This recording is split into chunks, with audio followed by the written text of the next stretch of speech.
Hello. This is going to be a super quick video on Reaper shortcuts, right? So we've got, the first one I use is whatever the key is beside 1, this thing, it makes new tracks. So that's the first one.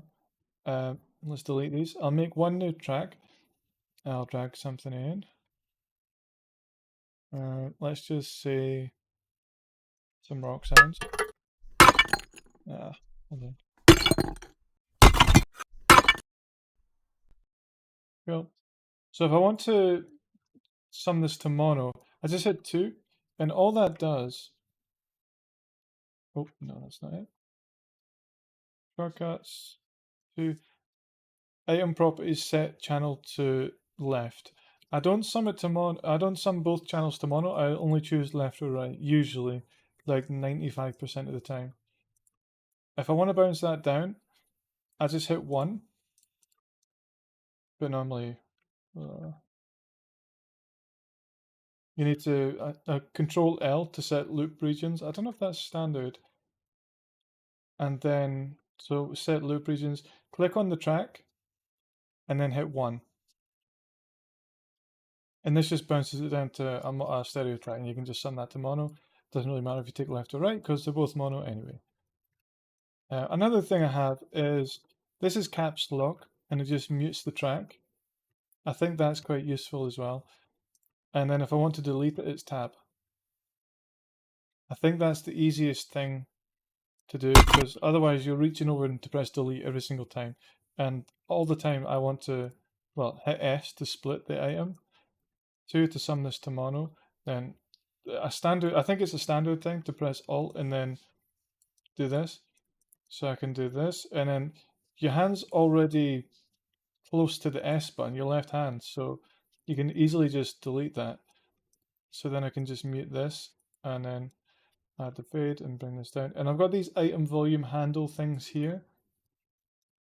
And if I want to pitch it down, I do need to press P, and that brings up the envelope point for the item.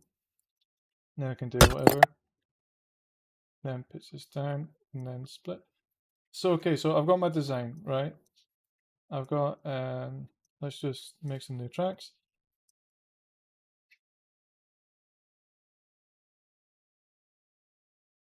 Layer this up like so. So say this is the design.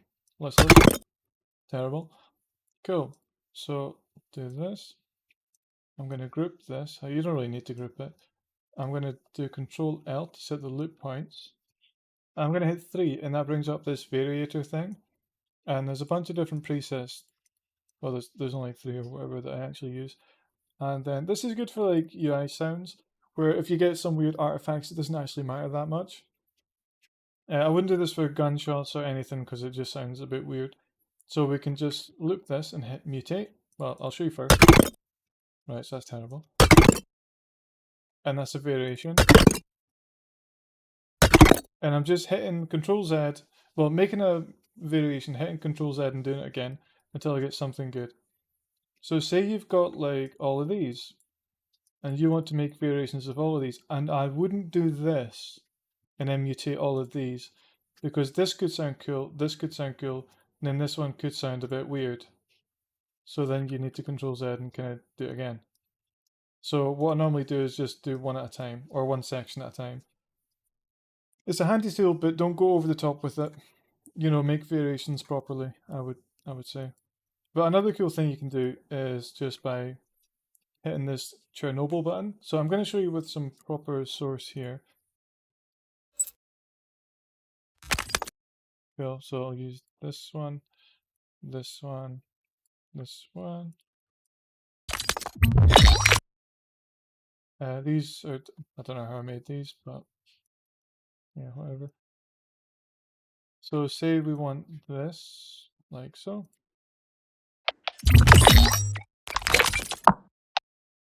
Let's do something like that.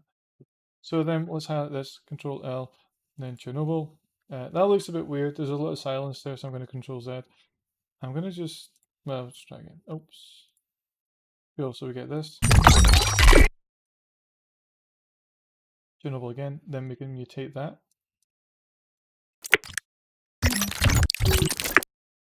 So there's probably too much going on.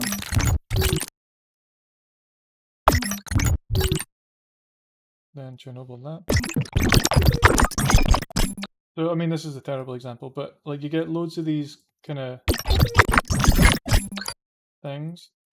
Let's try it with this.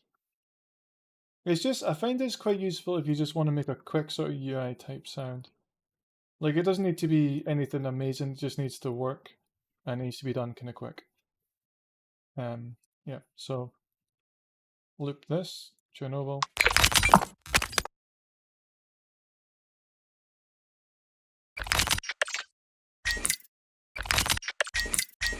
So there we go, that's done. Then let's bring this over here. Loop this, Chernobyl again.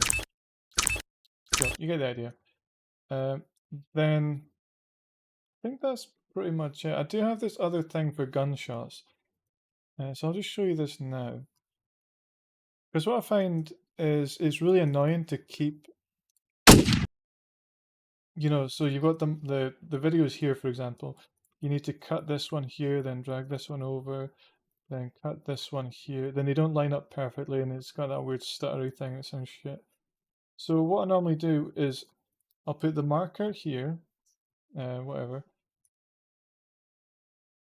Can I just duplicate this? Nope. I'll just make a bunch of these markers. So the first time this is actually quite annoying because you do need to put markers down for all the gunshots.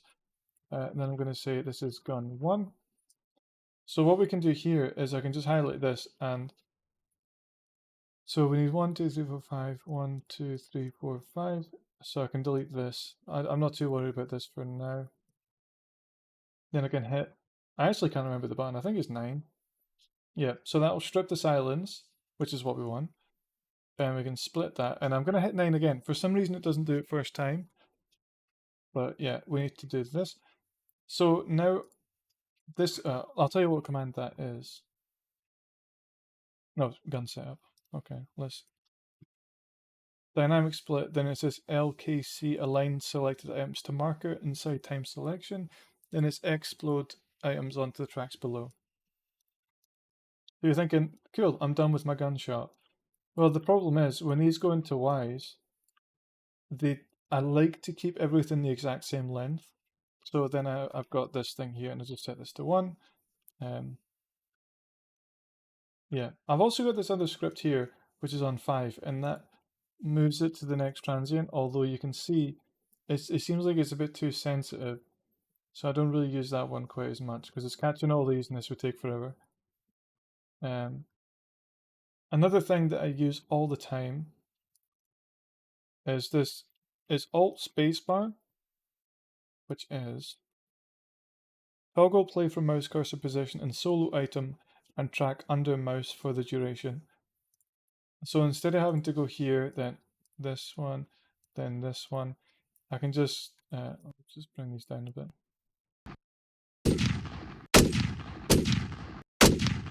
So hover the mouse over it, and then instantly just alt play. And if I want to hear that normally, I just spacebar as always, and alt play. Cool, so I think that's most of my shortcuts. I don't have that many. I actually like the thing to be very minimal. I actually don't even like having this stuff here.